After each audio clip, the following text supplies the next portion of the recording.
ఆదికాండము గ్రంథము 4వ అధ్యాయము సమీక్ష. ఆదికాండము గ్రంథము 4వ అధ్యాయము 26 వచనములు కలిగిన అధ్యాయము. ఈ అధ్యాయమునందు దేవుని చేత నిర్మించబడిన ఆదాము హవ్వలు పాపము చేసిన అనంతరము ఏదెను వనము నుండి గెంటి వేయబడిన తరువాత జరిగిన సంభవం ఇది. ఏదెను వనము నుండి వారు పంపించబడిన తరువాత ఆదాము తన భార్య అయిన హవ్వను కూడినప్పుడు ఆమె గర్భవతి ఆయను.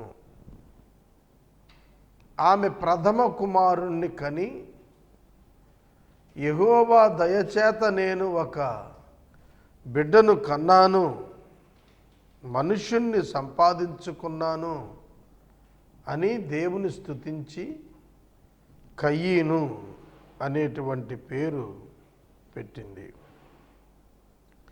తరువాత ఆమె మరలా గర్భవతి అయి అతని తమ్ముడైన హేబెలును కనినది.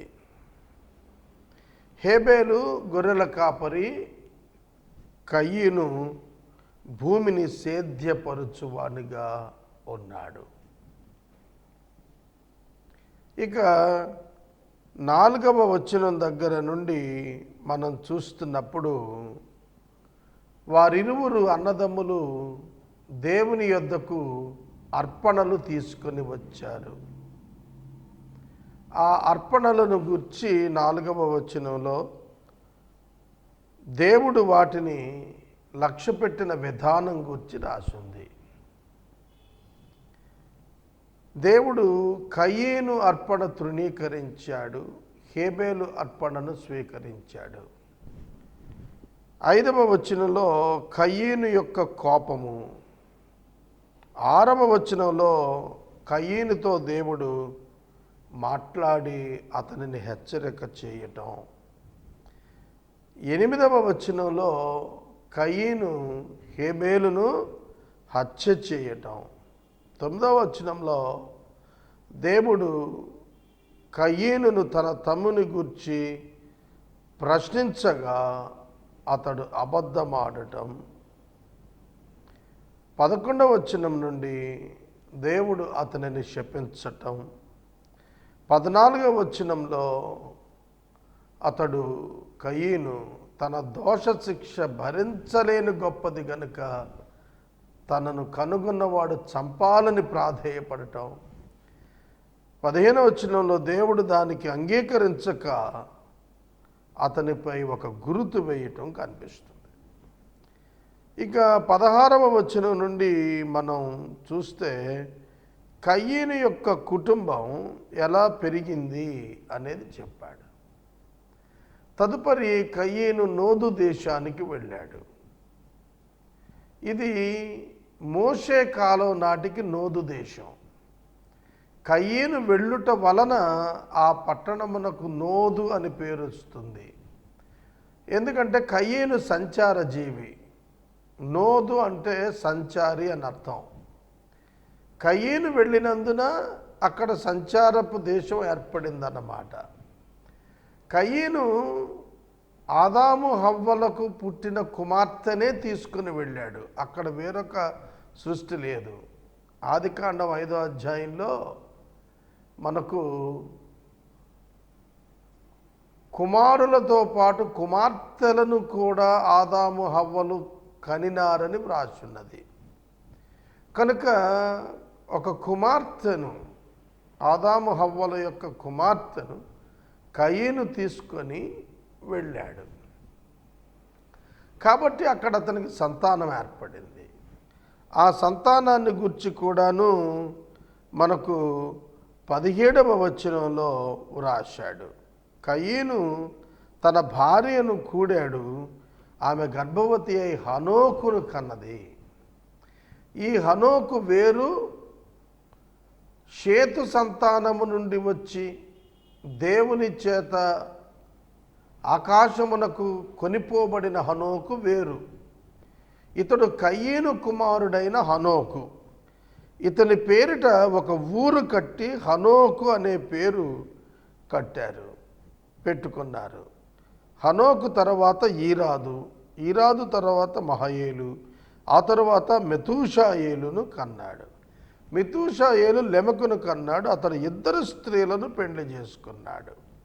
ఆదా, సిల్లా వారి పేర్లు.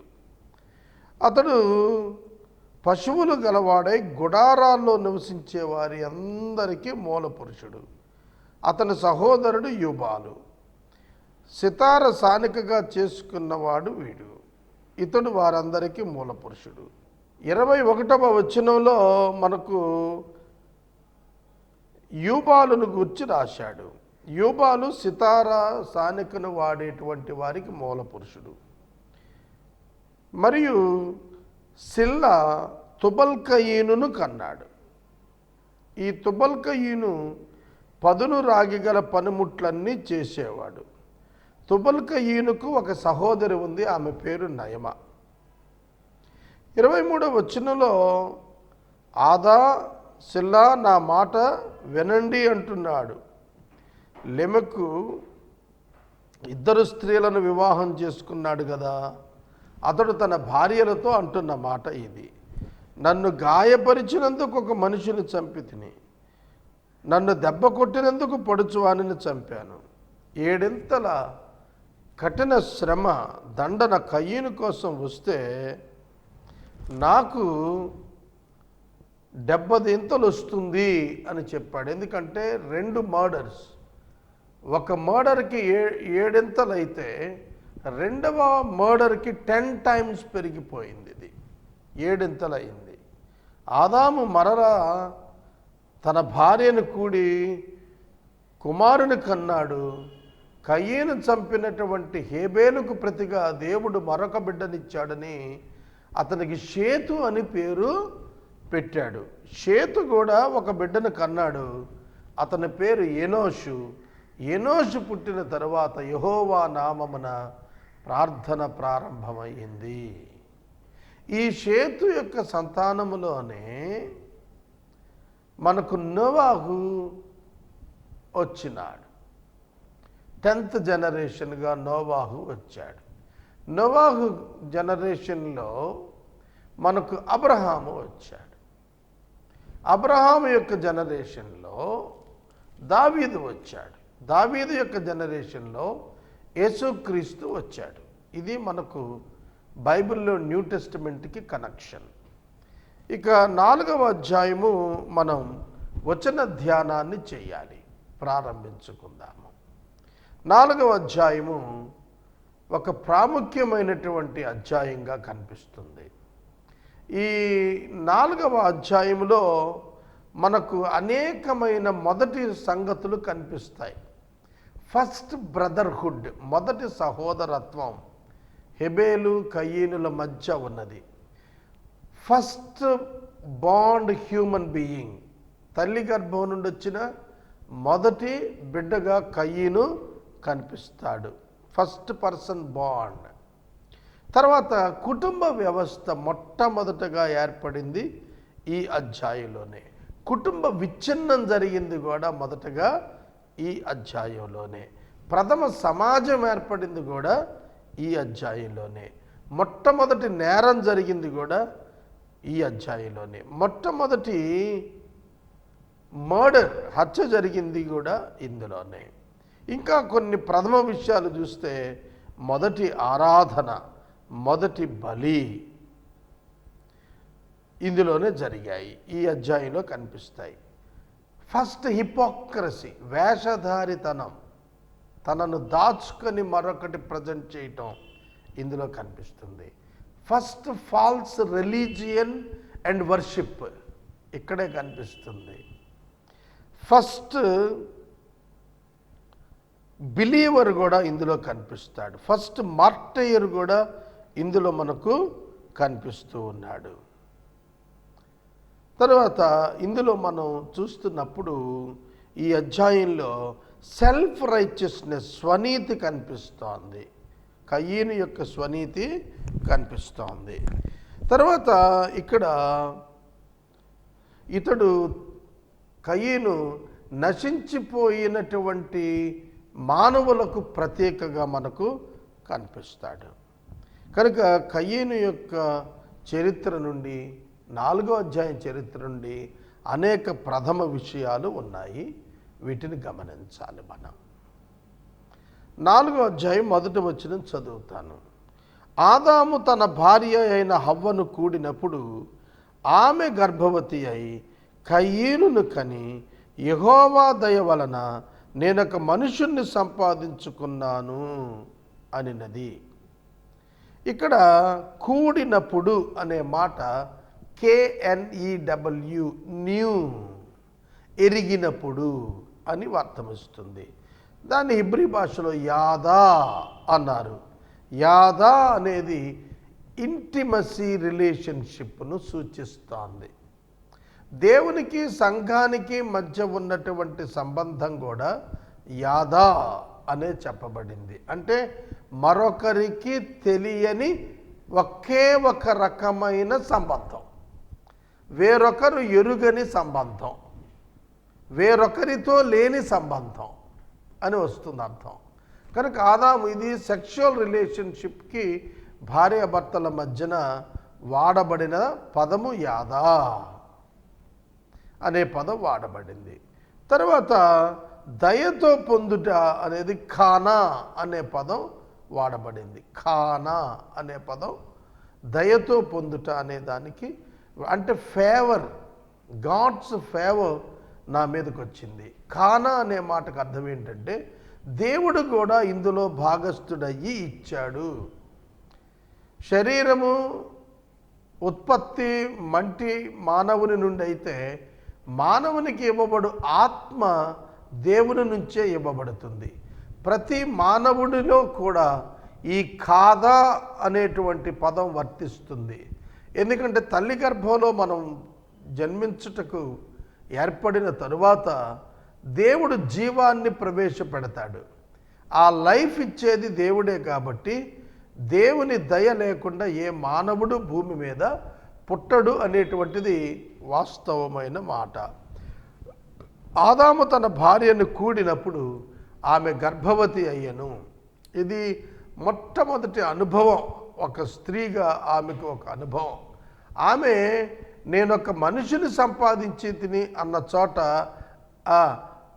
ఒక స్త్రీగా ఉండి పురుషునికి జన్మనిచ్చి తిని అని ఆనందించింది అని రాసింది.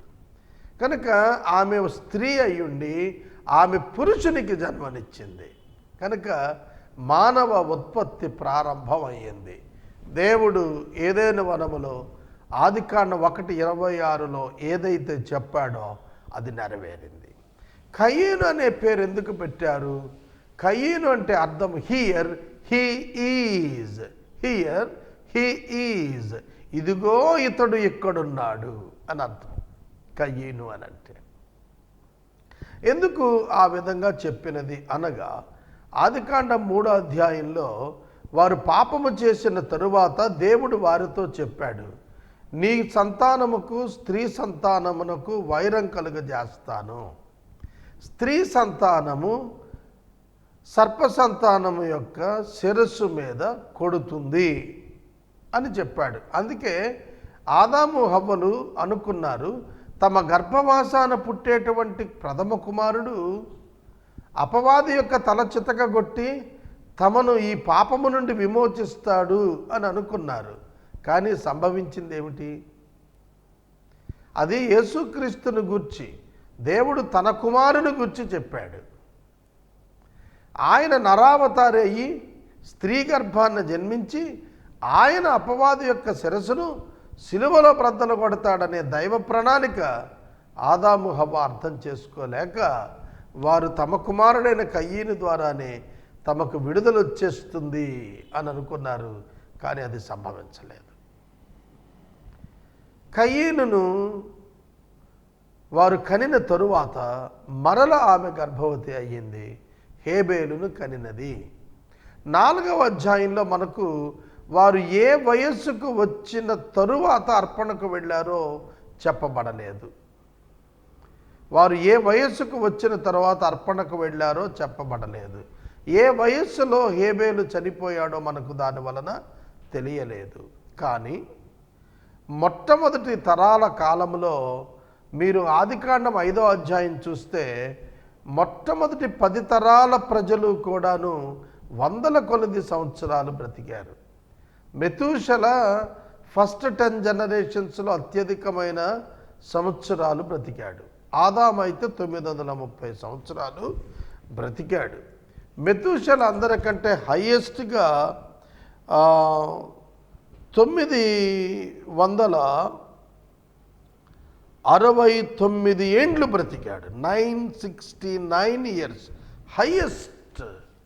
969 అందరికంటే ఎక్కువ కాలం మెతూషల బ్రతికాడు. కనుక మీరు చూస్తే అందరూ కూడా ఒక హనోకు ఆకాశమునకు కొనిపోబడినది 365వ సంవత్సరం. అది తరువాత అతడొక్కడే తక్కువ కాలం ఉన్నట్టుంది. కనుక వీరిద్దరూ ఏ వయస్సులో దేవుని యొద్దకు అర్పణ తీసుకెళ్లారో మనకు తెలియదు. వారి వృత్తులను గురించి రాశాడు ఇక్కడ. తరువాత హేబేలు పుట్టిన తరువాత హేబేలు గొర్రెల కాపరి అయ్యాడు. కయీను టిల్లర్, భూమిని సేద్యపరచువాడయ్యాడు. కయీను భూమిని సేద్యపరిచేవాడయ్యాడు.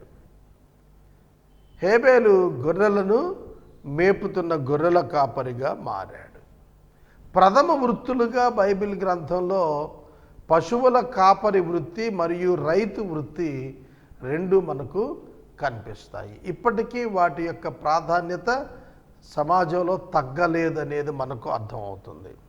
3వ వచనం, కొంతకాలమైన తరువాత, ఎంతకాలం మనకు తెలియదు, కొంతకాలమైన తరువాత ఇరువురు అర్పణలు తెస్తున్నారు. కయీను పంట పొలము నుండి కొంత అర్పణ తెచ్చాడు. హేబేలు కూడా తన మందలో తొలుచూలు పుట్టిన వాటిలో క్రొవ్విన వాటిని తీసుకొని వచ్చాడు. యెహోవా హేబేలును అతని అర్పణను లక్ష్యపెట్టెను, కయీనును అతని అర్పణను ఆయన లక్ష్య పెట్టలేదు. చాలా రకాలైన అపోహలు క్రైస్తవ్యంలో ఉన్నాయి. రక్తం చిందించలేదు కాబట్టి కయీను, దేవుడు అతన్ని అంగీకరించలేదు అని అంటారు కొందరు. కానీ బైబిల్ ఏం చెబుతోంది? హెబ్రీ పత్రిక 11వ అధ్యాయం 6వ వచనం, విశ్వాసము లేకుండా దేవునికి ఇష్టుడై ఉండుట అసాధ్యం. యూదా పత్రిక 11వ అధ్యాయం కయీను యొక్క మార్గము తప్పు అని చెబుతోంది. కయీను విశ్వాసము లేనివాడుగా కనబడుతున్నాడు. హేబెలు విశ్వాసము గలవాడుగా కనబడుతున్నాడు. విశ్వాసము దేని వలన జనిస్తుంది? రోమాపత్రిక 10వ అధ్యాయం 14వ వచనం ప్రకారం వినుట వలన విశ్వాసం వస్తుంది. వినుట వలన అన్నప్పుడు విశ్వాసం అంటే విధేయతే.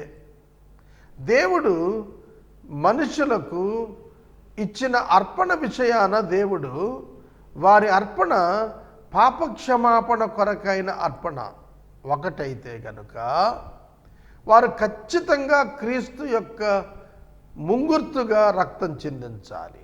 ఒకవేళ వారు తెచ్చినది కృతజ్ఞతగా అయినట్లయితే అక్కడ ఆ పంట అర్పణ సరిపోతుంది.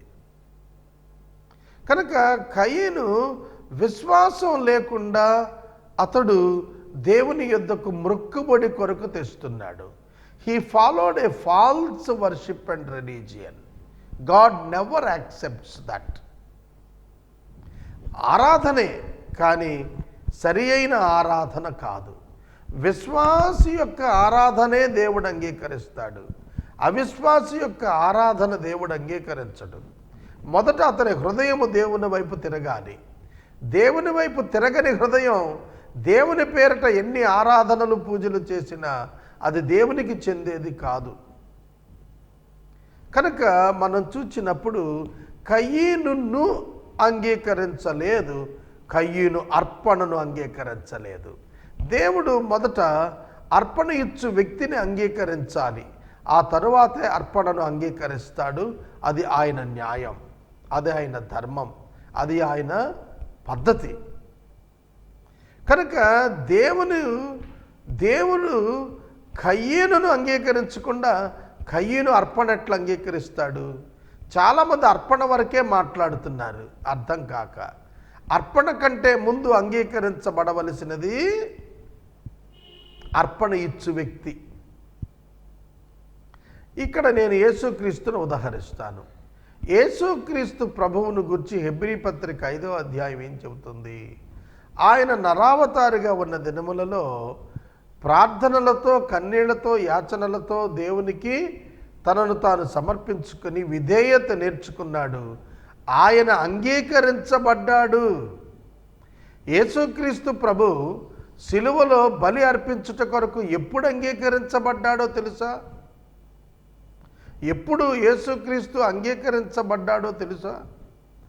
మొట్టమొదటి మాటలో, తండ్రి వీరేమి చేయుచున్నారో వీరెరుగరు గనుక వీరిని క్షమించమన్నాడు.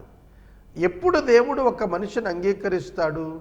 వాక్యానికి విధేయుడైనప్పుడు, అనగా విశ్వాసాన్ని ప్రదర్శించినప్పుడు. విశ్వాసము క్రియ రూపంలో ప్రదర్శితమయ్యింది. యేసుక్రీస్తు ప్రభు మత్తయి సువార్తలో కొండ మీద ప్రసంగంలో, మీ శత్రువును ప్రేమించండి. మీరు అర్పణ అర్పించినప్పుడు, జాగ్రత్తగా వినండి, మీరు దేవునికి అర్పణ అర్పించినప్పుడు మీరు తెచ్చిన అర్పణ ఇచ్చు సమయంలో మీకు ఎవరిపైనైనా మీపై ఎవరికైనా ద్వేషమున్నదని తెలుసుకుంటే, అసమాధానం ఉన్నదని మీకు గుర్తొస్తే, మీరు ఆ అర్పణ అక్కడ విడిచిపెట్టి వెళ్ళి ఆ సహోదరునితో సమాధాన పడమన్నాడు. విచిత్రం కదూ? మనకు వేరొకరిపై ద్వేషం ఉంటే మనం సమాధాన పడటం కాదు. క్రీస్తు నీతి ఏమిటో తెలుసా? దైవ నీతి ఏమిటో తెలుసా? తాను ముందుగా తనపై అసమాధానమున్న వ్యక్తి, తనను ద్వేషించిన వ్యక్తితో వెళ్ళి తాను సమాధానపడాలి. అగాపే ప్రేమ కనపరచాలి. అది దేవుని లక్షణం. తనకు వేరొకరిపై ద్వేషం ఉంటే కాదు, వేరొకరికి తనపై తన కారణం లేకుండా ద్వేషం ఉన్నా కూడా దేవుడు అట్టి వ్యక్తి యొక్క అర్పణను, కాంట్రవర్షియల్ పర్సనాలిటీగా ఉన్న వాని అర్పణ దేవుడు అంగీకరించడు. ఒక సహోదరుని చేత ద్వేషించబడే నీవు అర్పణ ఎట్లా ఇస్తావు? సహోదరత్వాన్ని కాపాడుకున్నాకే నీ అర్పణ చెల్లించాలి. అంతే. యేసుక్రీస్తు సిలువలో మొట్టమొదటి మాట అదే పలికాడు.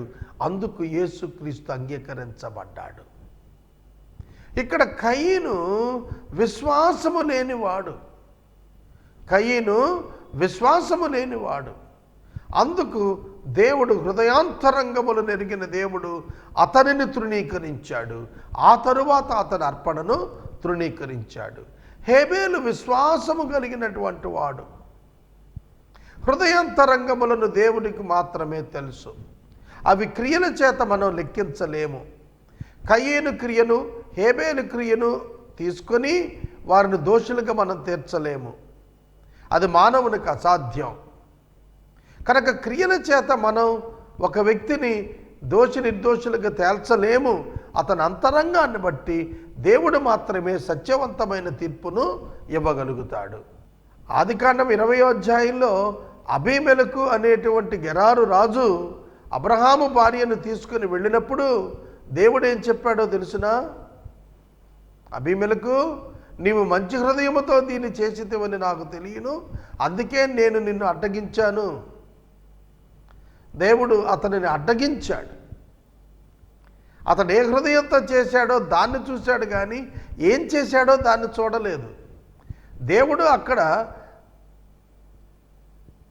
అబ్రహాము భార్య అయిన శారాను తీసుకెళ్లిన క్రియను చూడలేదు, కానీ అతడు తీసుకెళ్లిన ఉద్దేశంలోని యథార్థతను చూశాడు. అందుకే వారిని క్షమించాడు. కనుక God judges according to the attitude of a man. As per the heart of the man God will judge, not by the activity.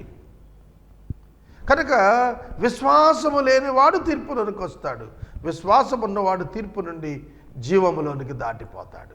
కనుక దేవుడు కయీనును అతని అర్పణను అంగీకరించలేదు, హేబేలును అతని అర్పణను అంగీకరించాడు. దేవుని తీర్పు ఖచ్చితం అనేది కయీను జీవితం రుజువుపరిచింది. దేవుడు జడ్జిమెంట్ ఇచ్చేశాడు, రిజెక్ట్ చేశాడు అనగా అతను ఎట్లాంటి వాడో అతని బ్రతికే తర్వాత మనకు తెలియచేసింది. ఆదికాండము గ్రంథము 4వ అధ్యాయము 3వ వచనము నుండి ధ్యానము. కొంతకాలమైన తరువాత కయీను పంట పొలములో కొంత యెహోవాకు అర్పణగా తెచ్చెను. హేబేలు కూడా తన మందలో తొలుచూలున పుట్టిన వాటిలో క్రొవ్విన వాటిని తెచ్చెను.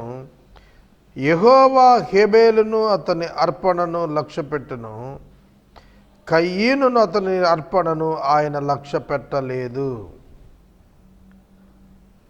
ఈ వచనంలో ఉన్న భాగం మనం ధ్యానించాం ఇప్పటికే. అయినా మరొక మారు ఇందులో కొన్ని విషయాలు నేను చెబుతాను. హేబేలు అర్పణను దేవుడు అంగీకరించుటకు కారణము అతడు విశ్వాసముతో దేవుని యొద్దకు వచ్చాడు. హెబ్రీ పత్రిక 11వ అధ్యాయము దీనిని మనకు జ్ఞాపకం చేస్తోంది. విశ్వాసము లేకుండా దేవునికి ఇష్టుడై ఉండుట అసాధ్యము అని వ్రాసింది. కనుక విశ్వాస కారణము చేతనే అంగీకారం అనంగీకారం అనేది దేవుని యొద్ద ఉంటుంది. కావున విశ్వాసహీనుడైన, రహితుడైన, విశ్వాసము లేనివాడైన కయీను దేవుని చేత అంగీకారం పొందలేకపోయాడు. కయీను యొక్క మనస్సు భ్రష్టమైనటువంటి మనస్సు. కయీను మార్గము వేరు మార్గము. ఇది మనం గుర్తించాం. కయీను అర్పణను దేవుడు లక్ష్య పెట్టకపోవుటకు ముందు అతనిని లక్ష్య పెట్టలేదు. దేవుని లక్ష్య పెట్టిన వారిని ఆయన లక్ష్య పెడతాడు. దేవుని లక్ష్య పెట్టువాడు విశ్వాసి అయి ఉంటాడు. దేవునితో సంబంధము విశ్వాసము మూలముగానే సాధ్యమవుతుంది. విశ్వాసము లేకుండా దేవుని సంబంధీకులము కాలేము. యోహాను సువార్త 1వ అధ్యాయములో ఆయనను ఎందరు అంగీకరించిరో వారందరికీ తన పిల్లలగుటకు ఆయన అధికారాన్ని ఇచ్చాడు అని రాసింది. కావున యేసుక్రీస్తు ప్రభువు నందలి విశ్వాసము మూలముగా దేవుని పిల్లలుగా మారుతున్నాం. దేవుని యందు విశ్వాసము లేని వాడు బుద్ధిహీనుడు. వాడు దేవుడు లేడని హృదయములో అనుకుంటాడు. ఇవాళ యూనివర్సిటీల్లో ఎక్కువ శాతం ఇలాంటి వాళ్ళు ఉన్నారు. దేవుడు లేడని నమ్మేటువంటి వ్యక్తులు అత్యధిక శాతం యూనివర్సిటీస్లో దొరుకుతారు. ఎందుకంటే వారికి ఉన్న జ్ఞానం, అభివృద్ధి వారిని అలా ప్రక్కదారి పట్టిస్తుంది. ఇక 5వ వచనములో మనం చూస్తున్నప్పుడు కయీనుకు మిక్కిలి కోపం వచ్చింది. అతడు ముఖం చిన్నబుచ్చుకున్నాడు. విశ్వాసికి అవిశ్వాసికి ఉన్న వ్యత్యాసం ఏమిటంటే, విశ్వాసి తన హృదయములో తాను తొంగి చూచుకొని తన తప్పిదములను బట్టి పశ్చాత్తాపడతాడు. తనకు సంభవిస్తున్న వాటి విషయాన విశ్వాసి తనను నిందించుకుంటాడు, తనను పరీక్షించుకుంటాడు, తనను విమర్శించుకుంటాడు, పశ్చాత్తాపడతాడు తన తప్పిదమును బట్టి. అవిశ్వాసి తనను పరీక్షించుకొనకుండా అతనిని ఎవరైతే తిరస్కరించారో వారిని విమర్శిస్తాడు. కయీను తన హృదయాన్ని పరీక్షించుకుంటే అర్థమైపోయేది ఎందుకు తనను దేవుడు తిరస్కరించాడో. అలా చేయటానికి బదులు దేవుని మీద కోపం తెచ్చుకున్నాడు. మిక్కిలి కోపం. మిక్కిలి కోపం ఎవరిపైన? నా అర్పణ అంగీకరించలేదు, ముఖం చిన్నబుచ్చుకున్నాడు. It is between God and Cain. కయీనుకు దేవునికి మధ్యన ఉన్నది అంగీకరించకపోవటం, అంగీకరించటం అనేది. కాబట్టి అతని మిక్కిలి కోపం దేవుని పైన, ముఖం చిన్నబుచ్చుకోవటం దేవుని పైన, మరియు సహోదరుడి పైన ద్వేషము, అసూయ పెంచుకున్నాడు. దేవుడు పాపులను రక్షించటానికి వచ్చాడు అనేది మనకు లూకా సువార్త 19:10లోను పౌలు తిమోతికి రాస్తున్నప్పుడు ఇక్కడ స్పష్టంగా చెప్పాడు. ఏమన్నాడు? చాలా స్పష్టంగా చెప్పాడు. పాపులను రక్షించుటకు మనుష్య కుమారుడు ఈ లోకానికి వచ్చాడు. తిమోతికి రాస్తూ పాపులను రక్షించుటకు క్రీస్తు యేసు ఈ లోకానికి వచ్చాడనే వార్త నమ్మదగినటువంటిదయ్యా అని రాశాడు. అవును, నమ్మదగిన వార్త. పాపులను రక్షించడానికి వచ్చాడు, నీతిమంతులను పిలవటానికి రాలేదని కూడా చెప్పాడు ప్రభు. నేను పాపులనే పిలవవచ్చి తిని కానీ నీతిమంతులను పిలవ రాలేదు, రోగులకే వైద్యుడు కానీ ఆరోగ్యవంతులకు అక్కర్లేదన్నాడు. హేబేలు నీతిమంతుడు, హేబేలుకు మరణము లేదు, శారీరక మరణము పొందినప్పటికీ దేవునితో సంబంధం కలిగి మాట్లాడుకుంటున్నాడు హేబేలు. కానీ కయీను హేబేలు వలె కాదు. అందుకు దేవుడు కయీనును ప్రేమించి భూమి మీదకు దిగివచ్చి అతనితో మాట్లాడుతున్నాడు. దేవుడు పాపులను ప్రేమిస్తున్నాడు, పాపాన్ని ద్వేషిస్తాడు, పాపాన్ని అసహ్యించుకుంటాడు. దేవుడు పాపిని అసహ్యించుకోడు.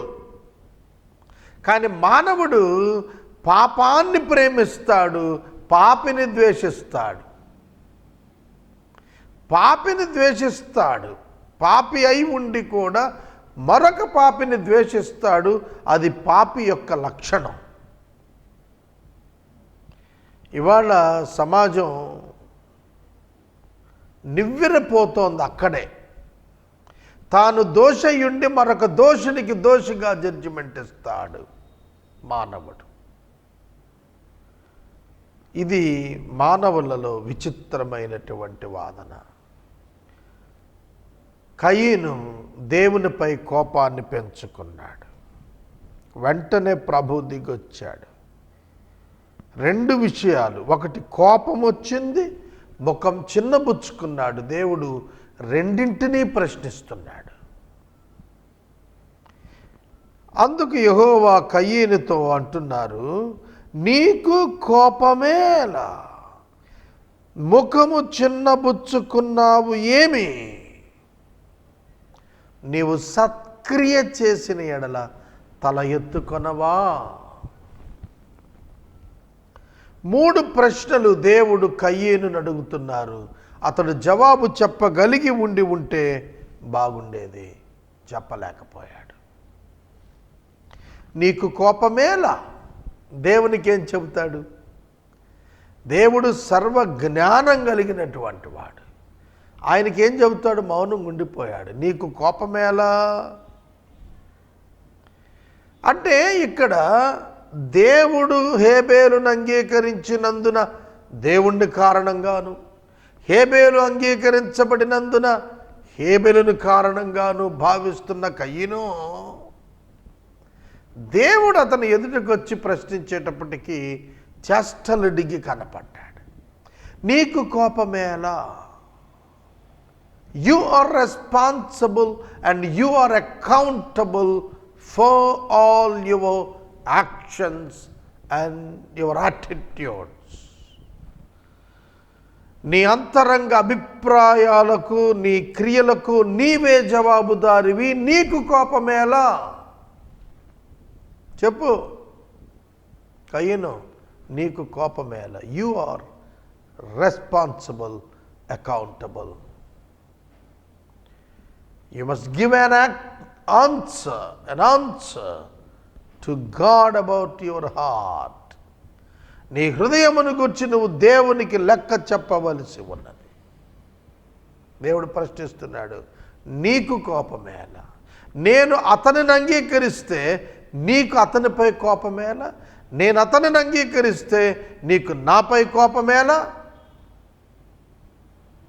నువ్వు నిన్ను చూసుకోవాలి, కానీ నువ్వు అతనిని చూస్తున్నావు.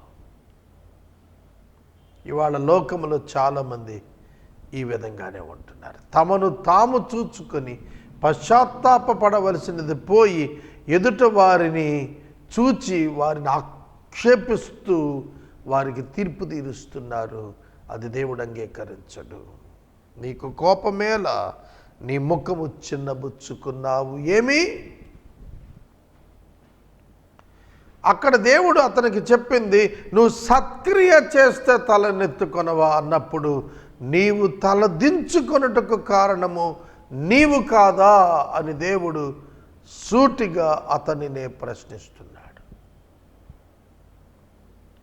దేవుని యొక్క న్యాయపు తీర్పులలో ఎక్కడా వ్యత్యాసం ఉండదు, ఎక్కడా ద్వంద్వత్వం ఉండదని ఈ మాటతో దేవుడు తెగేసి చెబుతున్నాడు. నీవు సత్క్రియ చేయలేదని నీకే తెలుసు కదా. నువ్వు సత్క్రియ చేస్తే తలెత్తుకోవా? నువ్వు తలదించుకున్నావు అంటే ఆ సత్క్రియ నువ్వు చేయలేదని నీకే తెలుసు. నీకు తెలిసి నువ్వు సత్క్రియ చేయలేదు. నీకు తెలిసి నువ్వు సత్క్రియ చేయలేదు. పంట నుండి కొంత తెచ్చావు, పంటలోని ప్రథమ ఫలములను తేలేకపోయావు, శ్రేష్టమైనవి తేలేకపోయావు. నీకు తెలిసే నువ్వు తేలేదు. మొక్కుబడి, అనేక మంది ఆదివారాలు గుడికొచ్చినట్లు మొక్కుబడి, మార్పు లేని జీవితాలతో మొక్కుబడి ఆరాధనలు. కయ్యను వంటి వారు హృదయములో మార్పు లేకుండా, హృదయాన్ని దేవునికి ఇవ్వకుండా, హృదయములో క్రీస్తు లేకుండా గుండ్లలో, మందిరాలలో శరీరాలను చేర్చేస్తే వేషధారణ అవుతుంది తప్ప ఆరాధన కాదు. ఇవాళ 90% churches filled with the hypocrites. వేషధారులతో నిండిపోయాయి. మందిరానికి శరీరాన్ని చేరుస్తున్నారు, దైవ సన్నిధికి తమ హృదయాలను చేర్చుకున్నవారు కాదు. అందుకే ప్రభు యెషయా గ్రంథంలో, మీరు నన్ను పెదవులతో గనపరుస్తున్నారు, కానీ మీ హృదయములు నాకు దూరముగా ఉన్నవి అని సెలవిచ్చాడు. హృదయములో దేవునికి స్థానము లేదు, దేవుని ఆరాధన లేదు, కానీ భౌతిక స్థలంలో బలిపీఠం ముందు నిలబడిపోయాడు అర్పణ తీసుకుని వచ్చి. It is a false kind of religion. నీవు సత్క్రియ చేయని ఎడల పాపము వాకిట పొంచి ఉండును, నీ ఎడల దానికి వాంఛ కలుగును, నీవు దానిని ఏలుదువు అనెను. కయ్యను, నువ్వు సత్క్రియ చేయకపోతే పాపం ఉంటుంది, నీ వాకిట్లో ఉంటుంది, అది పొంచి ఉంటుంది, లోనికి రావటానికి ప్రయత్నిస్తుంది. హృదయం అనే వాకిటను గురించి మాట్లాడుతున్నాడు. హృదయం అనేది వాకిట నొద్ద పాపము పొంచి ఉన్నది. జీవితము సరిగా లేని వారు, మారు మనసు పొందని వారికి పాపము హృదయమున వాకిట పొంచి ఉన్నది. దానిని ప్రేమించి ఆహ్వానించి హత్తుకుంటాడు ఒక పాపి, ఒక విశ్వాసి. ప్రభు బిడ్డ అట్లుండలేడు. ప్రభు బిడ్డ అట్లుండలేడు. పశ్చాత్తాపడతాడు. పాపమునకు చోటు ఇవ్వడు. దాని పట్ల అతనికి వాంఛ ఉండదు. అతని పట్ల పాపముకు వాంఛను కలుగనీయకుండా బ్రతుకుతాడు నిజ విశ్వాసి. He will never give a room to the sin to occupy. తను పాపమునకు స్థానమివ్వడు. తన హృదయాన్ని నింపుకునేటట్లుగా అతడెన్నటికి స్థానమివ్వడు. కానీ కయీను తన హృదయమంతా పాపముతో నింపుకున్నాడు, పగతో నింపుకున్నాడు, అసూయతో నింపుకున్నాడు, ద్వేషముతో నింపుకున్నాడు, కోపముతో నింపుకున్నాడు, రౌద్రముతో నింపుకున్నాడు, మోసముతో నింపుకున్నాడు, సహోదరుని పట్ల ద్వేషంతో నింపుకొని ఉన్నాడు. అందుకే దేవుడు అతనికి వార్నింగ్ ఇస్తున్నాడు. బీ కేర్ఫుల్, బీ రిపెంట్, పశ్చాత్తాపడమని. కయీను తన తమ్ముడైన హేబేలుతో మాట్లాడెను. వారు పొలములో ఉన్నప్పుడు కయీను తన తమ్ముడైన హేబేలు మీద పడి అతనిని చంపెను. 8వ వచనం. తన తమ్ముడైన హేబేలు, అక్కడే తెలుస్తుంది తన తమ్ముడు రిలేషన్షిప్ విత్ ఏబెల్. అన్నదమ్ములు, ఒక తల్లి గర్భాన పుట్టిన సహోదరులు ఐక్యత కలిగి జీవిస్తే ఆశీర్వాదం. కానీ ఇక్కడ కయీను హేబేలును రౌద్రంతో కొట్టి చంపేస్తున్నాడు. తమ్ముడైన హేబేలుతో మాట్లాడుతున్నాడని రాశాడు, పోట్లాడుతున్నాడని రాయలేదు. కొప్పడుతున్నాడని రాయలేదు, నిందిస్తున్నాడని రాయలేదు, దూషిస్తున్నాడని రాయలేదు. మాట్లాడుతున్నాడంటే సమాధానపు నటన చేస్తున్నాడు. సత్క్రియ, తను చేస్తున్నటువంటి ఆరాధనలో సత్క్రియ చేత అతడు రుజువు చేసుకోవాలి. చేస్తున్నామా? కనుక పాపము పొంచి ఉంది, దానికి వాంఛ కలుగుతుంది, నువ్వు దానిని ఏలుతావు. నేత్రాశ, శరీరాశ, జీవపుటంబము అను వాటి క్రింద పాపము నిన్ను పొంచి ఉండి ఆకర్షిస్తోంది.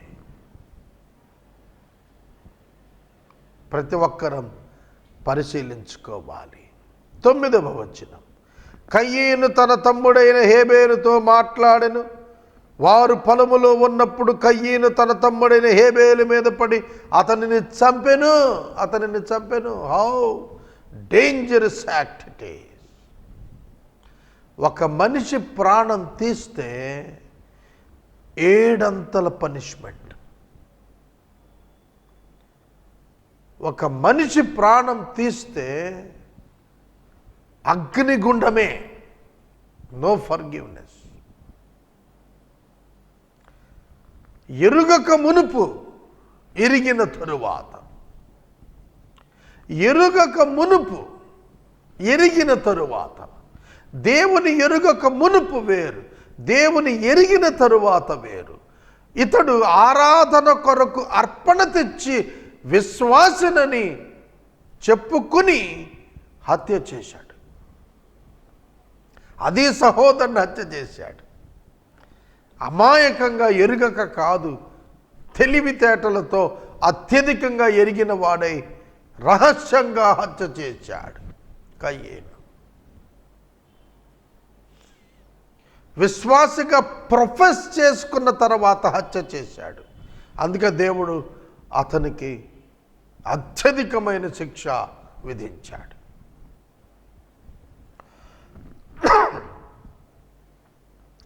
హేబేలుతో మాట్లాడాడు, పోట్లాడలేదు. అతని మీద పడి అతన్ని చంపాడు. నరహత్య అపవాది సంబంధితమైనది. అపవాది హంతకుడు అని చెప్పాడు యేసు ప్రభు. వాడు అబద్ధికుడు, అబద్ధమునకు జనకుడు, మరియు ఆది నుండి వాడు హంతకుడు. సహోదరుల మీద ఫిర్యాదు చేసేటువంటి వాడు అపవాది. సహోదర ప్రేమ లేనివాడు అపవాది సంబంధి. సహోదరుల మధ్య తగువ పెట్టువాడు అపవాది, శోధకుడు వాడు. అతనికి లొంగిపోయాడు కయీను. దేవుడు నీ తమ్ముడైన హేబేలు ఎక్కడ ఉన్నాడు అని కయీనును అడుగగా, నేనెరుగను, నా తమ్మునికి నేను కావలివాడనా అని ఎదురు ప్రశ్నించాడు. How dare to talk with God like that? దేవునితో ఆ విధంగా మాట్లాడుటకు ఎన్ని గుండెలండి. పాపము ఎట్టి ధైర్యాన్ని ఇస్తుందో తెలుసా? పాపము దేవుని ధిక్కరించుటకు ధైర్యాన్ని ఇస్తుంది. అది ఎంత ప్రమాదకరం! ఆదాము పాపం చేసి దేవుడా నువ్వు కారణం అన్నాడు. కయ్యను పాపం చేసి నరహంతకుడై దేవునితో అంటున్నాడు, నేను కావలివాడునా, నా తమ్మునికి నేను కావలివాడునా? దేవుడు ఎదురు ప్రశ్నిస్తున్నాడు, నువ్వు కావలివాడువు కాదా? ఏదేనును కాపు కాచుటకు అతనిని అందున ఉంచెను. The first and the foremost duty given by God to human being. కావలి కాదా? చెట్లనే కావలి కాయమన్నవాడు కుటుంబాన్ని కావలిని గుర్చి అడగడా? నేనెరుగను, అబద్ధం. నేను నా తమ్మునికి కావలి వాడనా? ధిక్కారం. Rejection of the control of God. దేవుని యొక్క అధికారంను తృణీకరిస్తున్నాడు. నేను కావలివాడనా అని ప్రశ్నిస్తున్నాడు. ఎవరిని ప్రశ్నిస్తున్నాడు? దేవుణ్ణి ప్రశ్నిస్తున్నాడు. దేవుణ్ణి ప్రశ్నిస్తున్నాడు. ఎంత ప్రమాదకరమైనది! Don't question God anymore. దేవుణ్ణి ప్రశ్నించవద్దు, దేవుణ్ణి ప్రాధేయపడవాలను. దేవుణ్ణి ప్రశ్నించు ప్రతివాడు పాపం చేస్తున్నాడు. ఎందుకు ఇట్లా చేస్తున్నావు? నేనెందుకు ఇట్లా చేస్తున్నాను? దేవుడిని అడుగుతావేమి? ఎవరిని అడగాలి? కావలవాడో కాదో? భూమి మీద అన్నదమ్ములు ఇద్దరే కదా మీరు. ఒకడెక్కడున్నాడు, ఇంకోటికి తిరిగిపోతే ఎట్లా? నీ తమ్ముడైనా హేబేలు ఎక్కడా? అట్ ప్రజెంట్ ఇప్పుడు ఎక్కడా? దేవుడు మరలా కయ్యనుకు ఒప్పుకొని అవకాశం ఇస్తున్నాడు. దేవా, నేను వాడిని చంపాను, ఇదిగో ఇక్కడ. నేను నవ్వుతూ చెబుతున్నాను మీకు ఇవాళ, లాజరును సమాధిలో నుండి లేపిన వాడు వచ్చి అడుగుతున్నాడు కదా, నీ తమ్ముడు ఎక్కడా అని. యాయీరు కుమార్తెను ఇంటిలో శవమున్నప్పుడు లేపినవాడు కదా నీ ముందు అడుగుతున్నాడు. వీధిలో పోతున్న నాయీను గ్రామ విధవరాలి కుమారుణ్ణి లేపిన ఆ ప్రభువే కదా నిన్ను అడుగుతున్నాడు. నీ సహోదరుడు ఎక్కడ అంటే, నువ్వు తీసుకుని వెళ్ళి బోరును ఏడిస్తే, దేవా నేను నా తమ్ముడిని కొట్టి చంపేశాను, ఇదిగో ఏడుస్తున్నాను, పశ్చాత్తాపడుతున్నాను, వాడు నాకు కావాలి, నాకు మరలా ఇవ్వు అని అడిగితే దేవుడు ఇచ్చి ఉండేవాడు కాదా అంటున్నాను. నీ తమ్ముడైన హేబేలు ఎక్కడా?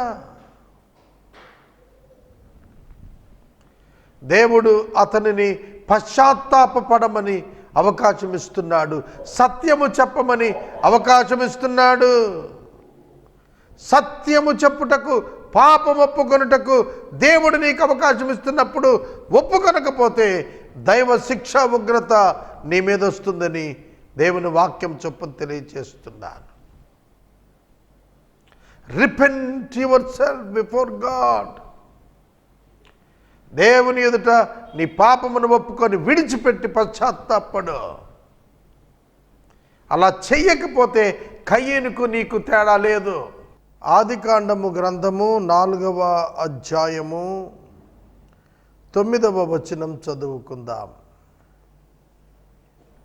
యెహోవా, నీ తమ్ముడైన హేబేలు ఎక్కడ ఉన్నాడు అని కయీనును అడుగగా, అతడు, నేనెరుగను, నా తమ్మునికి నేను కావలివాడనా అనెను.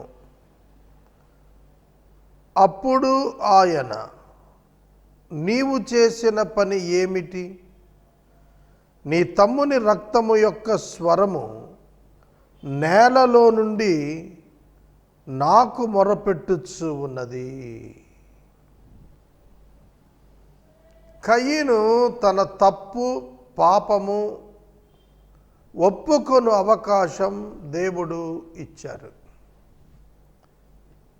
నీ తమ్ముడైన హేబేలు ఎక్కడా అని ప్రశ్నించిన దేవునికి దేవుడు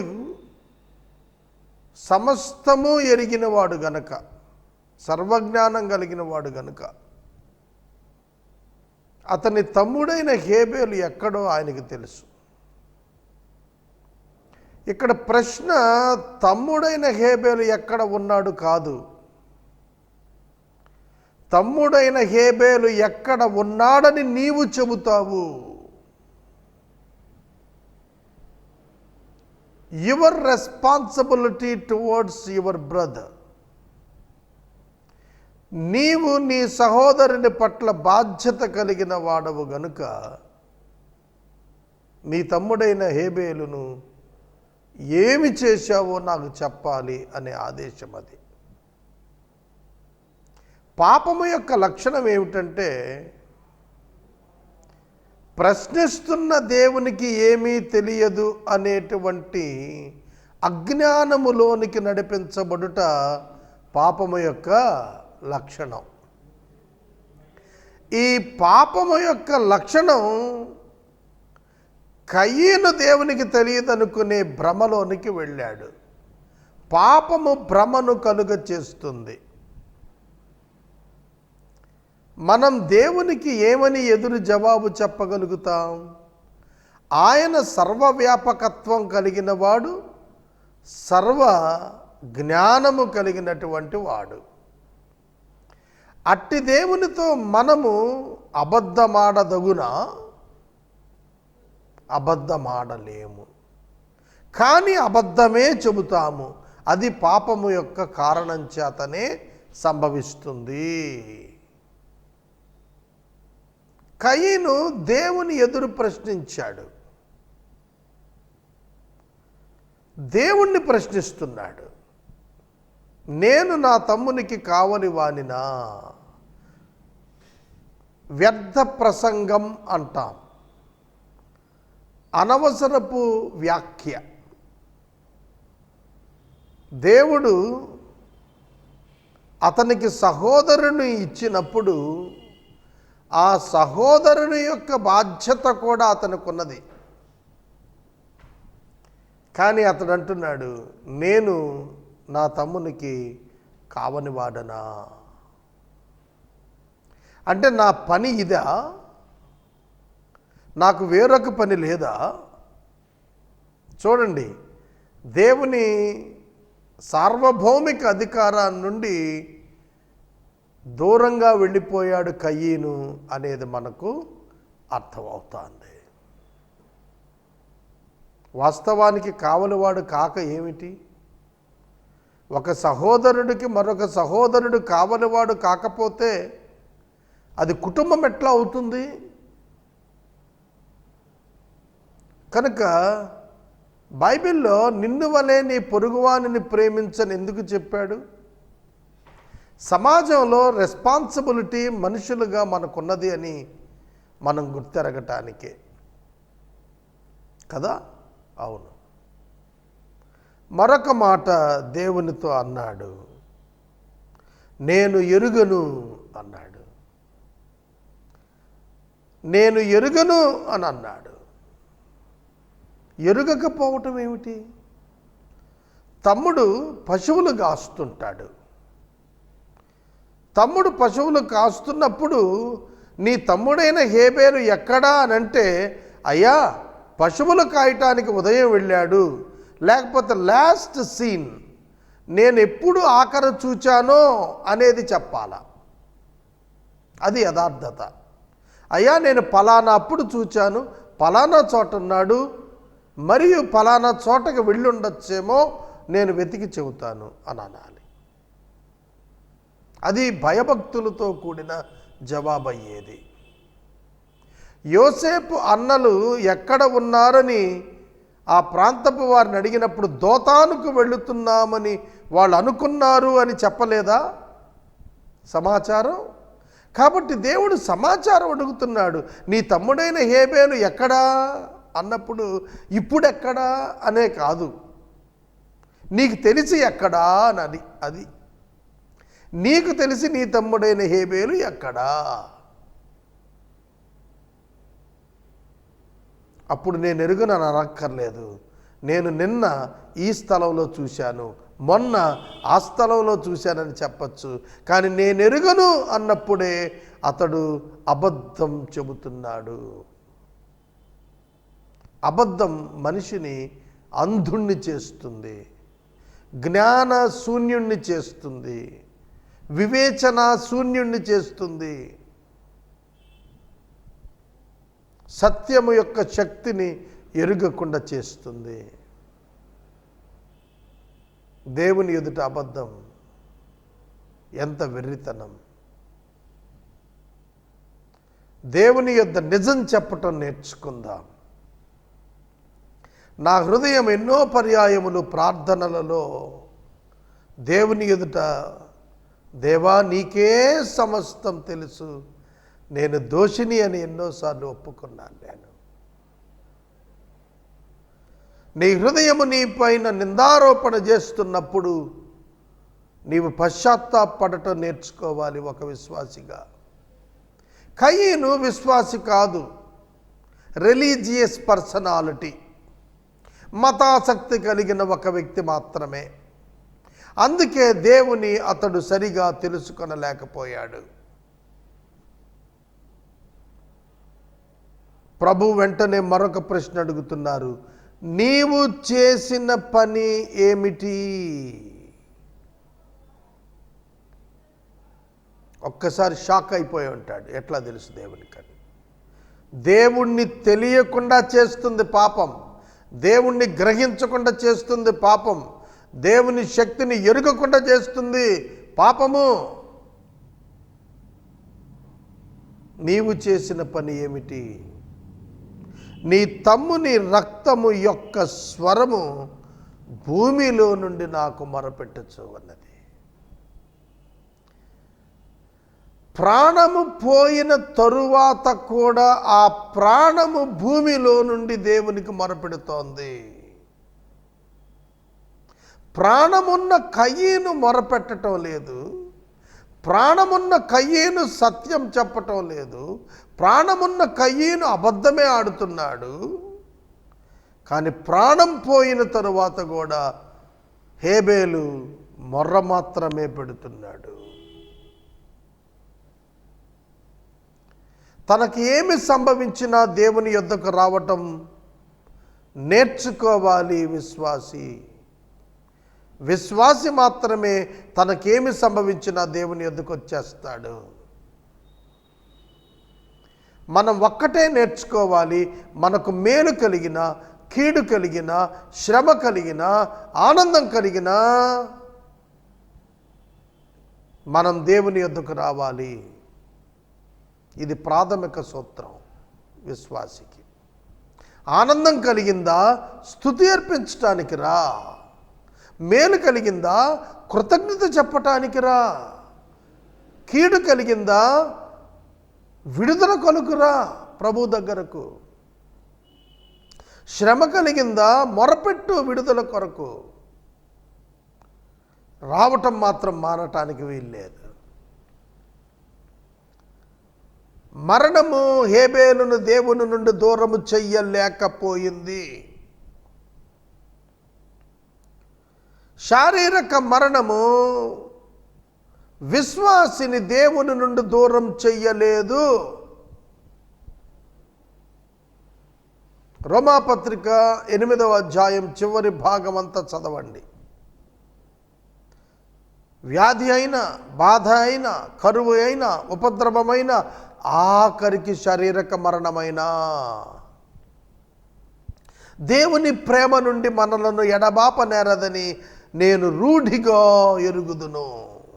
నమ్ముతున్నాననలేదు, ఎరిగి ఉన్నాను అన్నాడు. It is not the knowledge, it is the belief. అది అతని యొక్క నమ్మకం, విశ్వాసం. ప్రాణంతో ఉన్నవాడు దేవునికి దూరం వెళ్ళిపోతున్నాడు. ప్రాణం పోయినా కూడా హేబేలు దేవునికి సమీపంగా ఉన్నాడు. ఇక్కడ 11వ వచనం ప్రారంభపు మాట కావున అని ప్రారంభమయ్యింది తెలుగు భాషలో. కావున దేనిని బట్టి అంటే, నీ తమ్ముని యొక్క స్వరము మొరపెట్టుచున్నది కావున. The prayer has its own effect. ప్రార్థన దాని ఫలితాన్ని ఇస్తుంది. ఇది దేవుడు ఏర్పరిచినటువంటిది. కావున నీ తమ్ముని రక్తము నేల నుండి మొరపెట్టుచున్నది కావున నీ తమ్ముని రక్తమును నీ చేతి నుండి పుచ్చుకొనుటకు నోరు తెరిచిన ఈ నేల మీద ఉండకుండా నీవు శపించబడిన వాడవు. శపించబడిన వాడవు. దేవుడు శపించిన మొట్టమొదటి మనిషి కయీను. ఆదాము పాపము చేసినప్పుడు దేవుడు ఆదామును శపించక నేలను శపించాడు. కానీ కయీను హత్య చేసినప్పుడు దేవుడు కయీనును శపించాడు. ఆదాముకైతే కొంత కృపచేత భూమి ఫలమిచ్చింది చెమట కార్చినప్పుడైనా, కానీ కయీనుకైతే అసలు ఫలమే ఇవ్వదు. కయీను యొక్క వృత్తి వ్యవసాయం. ఇప్పుడు వ్యవసాయము చేయుటకు అతడు భూమి వద్దకు వెళ్ళినప్పుడు, భూమిని సేద్యపరచుట ప్రారంభించినప్పుడు అది తన సారమును ఇక మీదట ఇవ్వదు. సారమును ఇవ్వదు అంటే పంట పండదు. ఆదాము యొద్ద కొంత శ్రమ చేత కొంత పంట అయినా వచ్చింది. కానీ కయీను దగ్గరకు వచ్చేటప్పటికి భూమి తన సారమును ఇవ్వదు. సహోదరుడు, సహోదరి, నరహత్య భయంకరమైనటువంటిది దేవుని దృష్టిలో. ప్రాణము ఇచ్చుటకు, ప్రాణము పుచ్చుకొనుటకు దేవునికి మాత్రమే అధికారం ఉంది. ఆఖరికి తన సొంత ప్రాణము తీసుకునే అధికారం కూడా మనిషికి లేదు. మరొకడికి ఎందుకు ఇస్తాడు? దేవుడు ఇవ్వడు. కనుక హత్య చేసిన కారణం చేత భూసారము లేని వానిగా దేవుడు అతనిని శపించాడు. భూమి మీద దిగులు పడతాడు. దేశ దిమ్మరైపోతావు. దేశ దిమ్మరివైపోతావు. మనకి హెబ్రీ భాషలో NUWA waiver, go to and fro అనర్థం. వాండర్, తిరుగులాడేవాడిగా మారిపోతావు. దాన్ని నోదు అన్నాం మనం. దాని హెబ్రీ భాషలో NUWD, న్యూడ్, to flee, to wander. Shaken, కదిలిపోయేవాడిగా, తిరుగాడువాడిగా ఉండబోతున్నాడని దేవుడు సెలవిచ్చాడు. కయీను 13వ వచనంలో దేవునితో మాట్లాడుతూ అన్నాడు, నా దోష శిక్ష నేను భరింపలేనంత గొప్పది. ఏమిటండి దోష శిక్ష? నేను భరింపలేనంత గొప్పది. నేను భరించలేని దోష శిక్ష ఏమిటంటే దేవుని సన్నిధి లేకుండా భూమి మీద బతకటం అతని దోష శిక్ష.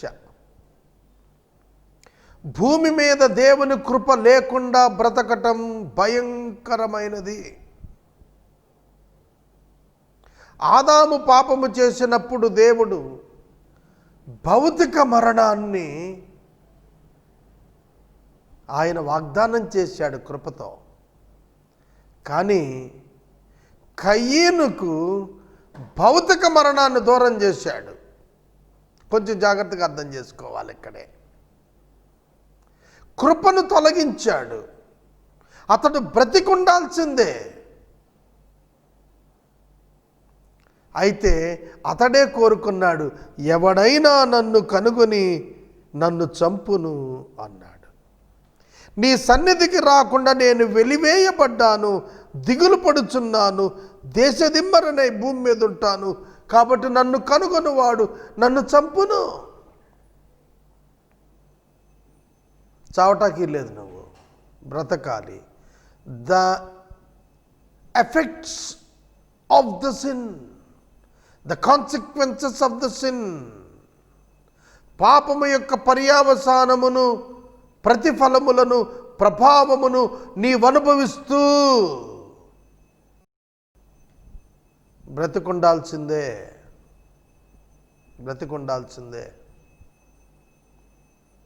దేవుడు లేని స్థితిలో నువ్వు బ్రతికి ఉండాల్సిందే. కృప లేని స్థితిలో నువ్వు బ్రతికి ఉండాల్సిందే. సృష్టి నిన్ను తిరస్కరిస్తున్న శపితమైన బ్రతుకులో నువ్వు బ్రతికి ఉండాల్సిందే. నువ్వు చావాలని ఆశపడినా ఎవడైనా నిన్ను చంపితే వాడికి ఏడింతల భయంకరమైనటువంటి శిక్ష విధిస్తున్నానన్నాడు. అందుకు యెహోవా అతనితో, కాబట్టి ఎవడైనను కయీనును చంపిన ఎడల వానికి ప్రతి దండన 7 అంతలు కలుగును అనెను. మరియు ఎవడైనను కయీనును కనుగొని అతన్ని చంపక ఉండునట్లు అతనికి ఒక గురుతు వేసెను.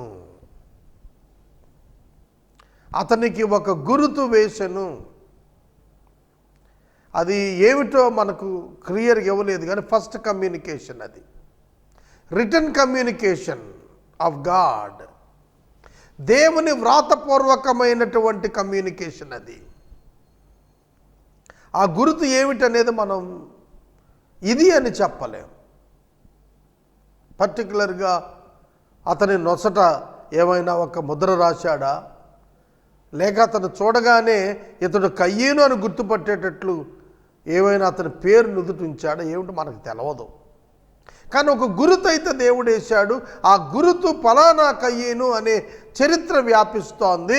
కయ్యేనును గుర్తుపడతారు, గుర్తుపట్టి చంపకూడదు. చంపాడో 7 రెట్లు ప్రతిఫలం, ప్రతిదండన. కయ్యేనుకు మరణమును కూడా దేవుడు అనుమతించటానికి ఇష్టపడలేదు. అందుకని అన్నాడు, నా దోష శిక్ష. ఏమిటి దోష శిక్ష? మరణము లేకుండా తీర్పు దినము వరకు ఉండట. అసలు కృప లేదు, ఇక కర్స్ వచ్చింది, శాపం వచ్చిన తర్వాత ఇక కనికరము లేదు, దైవకృప లేదు. దేవుడు ప్రార్థన ఆలకించడు అతనిది. దేవుడి సన్నిధికి రాలేడు ఇక లైఫ్ టైంలో. God banned him. తలుచుకుంటేనే భయం వేస్తోంది అతని దుస్థితి. దేవుడి యొద్దకు రాకుండా నేను ఎట్లు బ్రతకగలుగుతాను? నీకొక్క మాట చెబుతాను, దేవుడు ఎంత కృపగలవాడో తెలుసా? దేవుడు లేడని అనుకునే బుద్ధిహీనుని సైతం ప్రేమించి ఈ లోకములో కృపకు పాత్రునిగానే చేశాడు. శపిత జీవితం ఇవ్వలేదు. Even to the unbeliever, even to the atheist, అవిశ్వాసికైనా హేతువాదికైనా దేవుడు శాపాన్ని ఇవ్వలేదు, కృపనే ఇస్తున్నాడు, రక్షణ అవకాశాన్ని ఇస్తున్నాడు. కానీ కయ్యేనుకు అవకాశం లేదు. కయ్యను భూమి మీదే దేవుని ఎదుగు రావటానికి దేవుడు ఒప్పుకున్నప్పుడు పరలోకంలోకి ఎట్లా అనుమతిస్తాడు? అనుమతించడు. అతను అగ్నిగుండానికి పోవలసిన వాడుగానే ఉంటాడు. అందుకనే ప్రకటన గ్రంథంలో 20వ అధ్యాయంలో రాస్తున్న మాట మనం గమనించినప్పుడు నరహంతకులు అగ్నిగుండంలోనికి వెళ్ళిపోతారని రాసింది. The murderers. కనుక ఈ దోష శిక్ష అతడు భరించలేనంతటువంటిది. దేవుడు లేకుండా జీవించటం భరించలేనటువంటిదని అతనికి తెలుసు. దేవుడు లేకపోతే భూమి మీద నరుడు బ్రతకలేడు, అది అతనికి తెలుసు. కానీ ఏం చేయగలుగుతాడు? దేవుడు చెప్పించాడు. నోదు దేశము అతడు వెళ్ళిన కారణం చేత ఏర్పడిన దేశం. అక్కడ కూడా ఉండడు, వెళ్ళిపోతూ ఉంటాడు, సంచారి పోయాడు. తిరుగాడుతూ తిరుగాడుతూ తిరుగాడుతూ ఉన్నాడు. కనుక అతడు చంపబడుటకు కూడా దేవుడు ఒప్పుకోలేదు. Physical death was not allowed to that fellow. సాధారణంగా వచ్చేటువంటి మరణం అతనికి రావటానికి దేవుడు ఒప్పుకోలేదు. అందుకే అతను నన్ను ఎవడైనా పోరు అట్లీస్ట్ చంపే అవకాశం ఇవ్వన్నాడు. సహజ మరణం నాకు రాకపోతే రాకపోయింది, లెట్ సంబడి కిల్ మీ. ఏ మనిషి కోరుకొననటువంటిది కూడా కోరుకున్నాడు, కానీ దేవుడు అనుమతించలేదు. ఏ మనిషి తనను చంపను కోరుకోడు, అది దేవుణ్ణి కోరుకోడు. కానీ కయ్యను కోరుకున్నాడు, దేవుడు అనుమతించలేదు. దేవుడు కనికరమును నిరాకరించాడు అతనికి.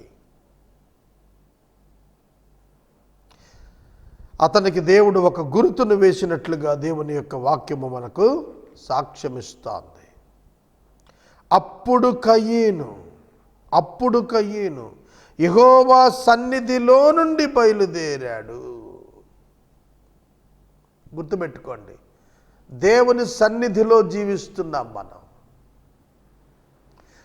In his presence we are living as believers. ఇవాళ మనం ఒంటరి వారం కాదు, మన చుట్టూతా ఆయన కనికరము కృప ఆవరణముగా ఉన్నవి. ఆయన సన్నిధి మన చుట్టూతా అలుముకొని ఉన్నది. అందుకే ఇవాళ అపవాది మనలను తాకలేకపోతున్నాడు. అయితే దేవుని సన్నిధి తొలగించబడింది. అతడు ఆ సన్నిధి నుండి వెలుపటికి వెళ్ళాల్సి వచ్చింది.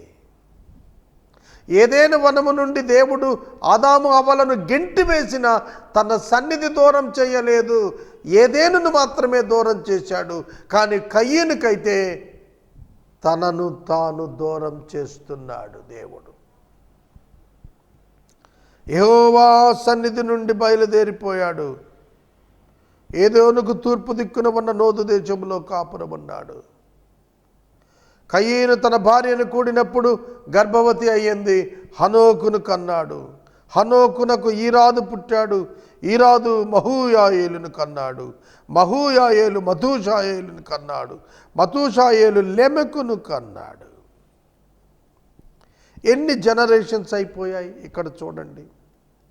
కయ్యను హనోకును, హనోకు ఈరాదును, ఈరాదు మహూయాయేలును, మహూయాయేలు మతూషాయేలును, మతూషాయేలు లెమెకును. Seventh generation. కనినప్పుడు లెమెకు 2 స్త్రీలను పెండ్లి చేసుకున్నాడు. మొట్టమొదటి బహుభార్య తత్వం ఇక్కడ రికార్డ్ అయింది. ఏకపత్ని వ్రతమే మొట్టమొదటి నుండి కూడా. అయితే లెమెకు మొట్టమొదటిగా 2 భార్యలను వివాహం చేసుకున్నాడంటే భ్రష్టత్వంలో బహుప్రముఖుడు ఉన్నాడని అర్థం. ఆ స్త్రీల పేర్లు ఇచ్చాడు ఇక్కడ. ఒకదాని పేరు ఆదా, రెండవ దాని పేరు సిల్లా. ఆదా యాబాలును కనెను. అతడు పశువులు గలవాడే గుడారములలో నివసించే వారికి మూలపితరుడు. ఆ తరువాత యాబాలు పశువులు కలిగిన వారికి మూలపురుషుడు కాగా, అతని సహోదరుడు యూబాలు సితారా సానికను వాడు వారికి మూల పురుషుడు. మరియు సిల్లా రెండవ భార్య తుబల్ కయీను అనే వానిని కంది. అతడు పదునగల రాగి పనిముట్లు చేశాడు. ఆమెకు మరొక కుమార్తె ఉన్నది నయమా. లెమెకు తన భార్యలతో అంటున్నాడు, ఓ ఆదా, ఓ సిల్లా, నా మాట వినండి. లెమెకు భార్యలారా, నా మాట వినండి. నన్ను గాయపరిచినందుకు ఒక మనిషిని చంపితిని, నన్ను దెబ్బ కొట్టినందుకై ఒక పడుచువాణిని చంపితిని. ఏడంతల ప్రతిదండన కయీను కోసము వచ్చిన ఎడల, ఏడంతల ప్రతిదండన కయీను కోసము వచ్చిన ఎడల 77 లెమెకు కోసము వచ్చును. చూడండి ఎంత భయంకరమైనటువంటిది. కయీను వంశములో 7వ తరములో పుట్టిన లెమెకు 2 భార్యలను చేసుకొనటమే కాక ఒక మనుషుణ్ణి ఒక పడుచువాణ్ణి కొట్టి చంపేశాడు. 70 రెట్లు శాపం లెమెకు కుటుంబానికి వచ్చిందని. అలా మీరు లెక్కిస్తూ పోతే కయీను కుటుంబం ఎంత దరిద్రంగా, ఎంత నాశనం అంటే, నోవాహు జలప్రళయం దగ్గర అందరూ నాశనం అయిపోయారు. లెమెకు ఒక మనిషిని చంపి తిని అన్న చోట మనం మన భావనగా ఒకవేళ కయీనును తీసుకుంటే గనుక, కయీనును తీసుకుంటే 70 రెట్లు అన్నాడు, కానీ మరొక పడుచువాడిని చంపాడు కాబట్టి అది 7,000 రెట్లు కావాలి.